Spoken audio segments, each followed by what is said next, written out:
Hello children, how are you?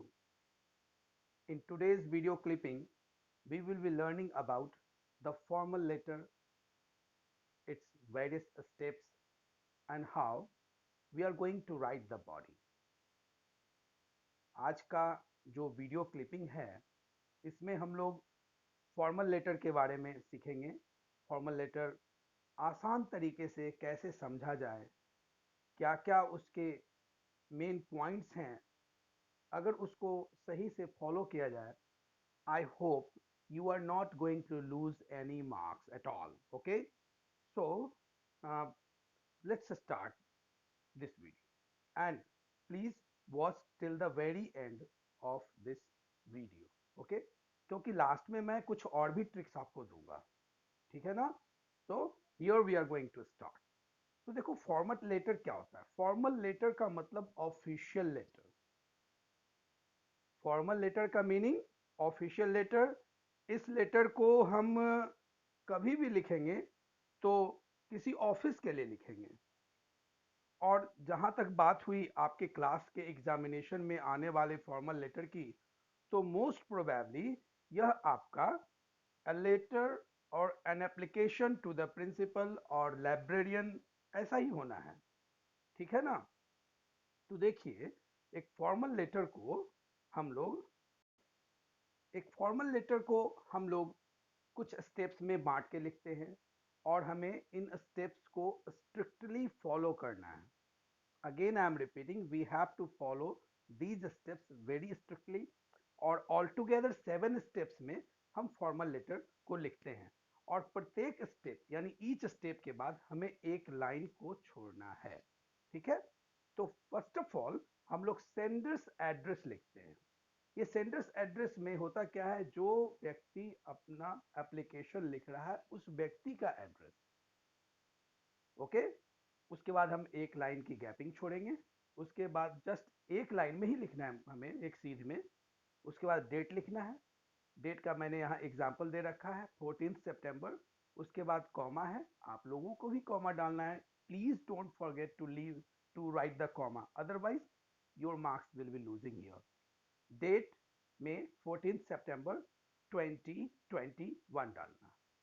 Okay, तो हम लोग 2 स्टेप फिनिश कर चुके। थर्ड स्टेप में एक लाइन छोड़ने के बाद रिसीवर्स एड्रेस, यानी आपने अगर प्रिंसिपल को लिखना है तो आपने लिखना है द प्रिंसिपल।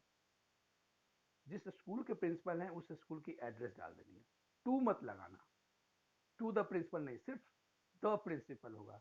ये आपका रिसीवर्स एड्रेस फिनिश। उसके बाद एक लाइन की गैपिंग होगी।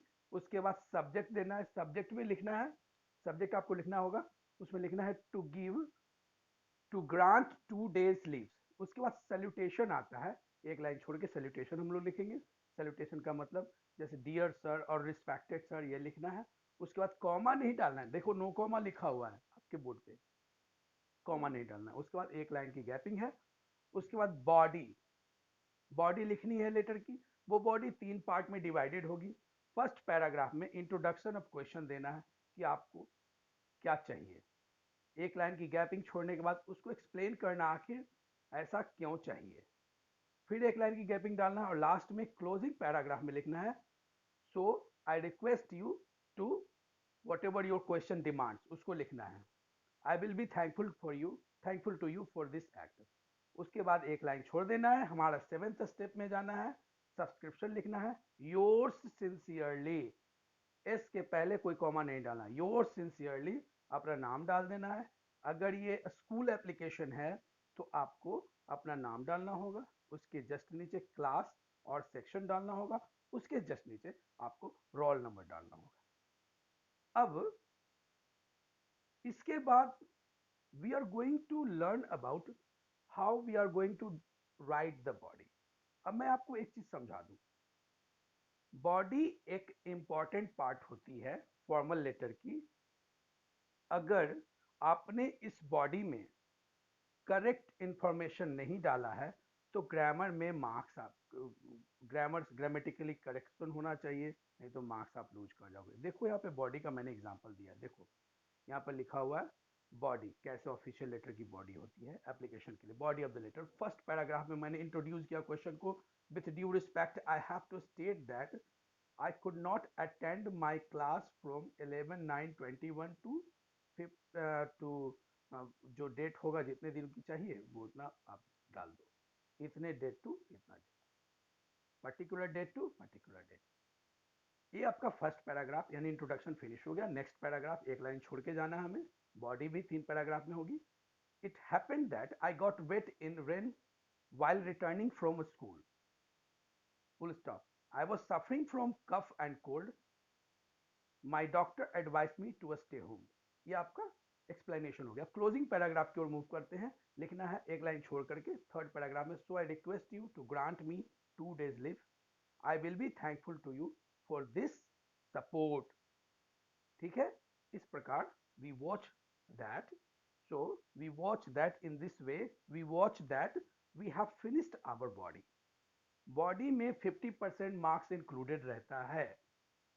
सो जब 50% मार्क्स यानी पूरे फॉर्मल लेटर का 50% मार्क्स सिर्फ आपको बॉडी दे जाती है, और बाकी का 50% मार्क्स आपको 7 स्टेप्स देते हैं, जो जिसमें बॉडी एक पार्ट होता है। देखो 7 स्टेप्स में है सेंडर्स एड्रेस फर्स्ट, सेकंड में डेट, थर्ड में रिसीवर्स एड्रेस, उसके बाद सब्जेक्ट है, ठीक है ना, उसके बाद सैल्यूटेशन है। बॉडी ऑफ द लेटर ये हमारा 6th स्टेप होता है। We don't have to forget this one thing. और इस बॉडी में हमें 3 पैराग्राफ इंट्रोड्यूस करनी है। पहला इंट्रोडक्शन ऑफ द क्वेश्चन होगा, 1 लाइन या 1.5 लाइन, 2 लाइन में चला जाएगा। 1 लाइन की गैपिंग के बाद सेकेंड पैराग्राफ में जाएंगे, जो कि एक्सप्लेनेशन ऑफ योर क्वेश्चन होगा। और नेक्स्ट पैराग्राफ में हम लोग जाएंगे क्या, वो होगा क्लोजिंग पैराग्राफ। ये क्लोजिंग पैराग्राफ में you have to be thankful. जैसे देखो आप लिखा हुआ क्लोजिंग पैराग्राफ लास्ट पैराग्राफ में, थर्ड पैराग्राफ में लिखा हुआ है सो, सो के बाद कॉमा यूज करना है। So I request you to grant me 2 days leave, full stop. I will be thankful to you for this support. अब 7 स्टेप समझ लो क्या क्या है। SDRSSBS, क्या है, SDRSSBS। S sender's address, D date, R receiver's address, S subject, दूसरा S हो salutation, उसके बाद जो B है वो बॉडी है, और लास्ट वाला S जिसको आप क्लोजिंग पैराग्राफ कहते हो, that is your subscription. Okay, I am too much thankful to you for being with me.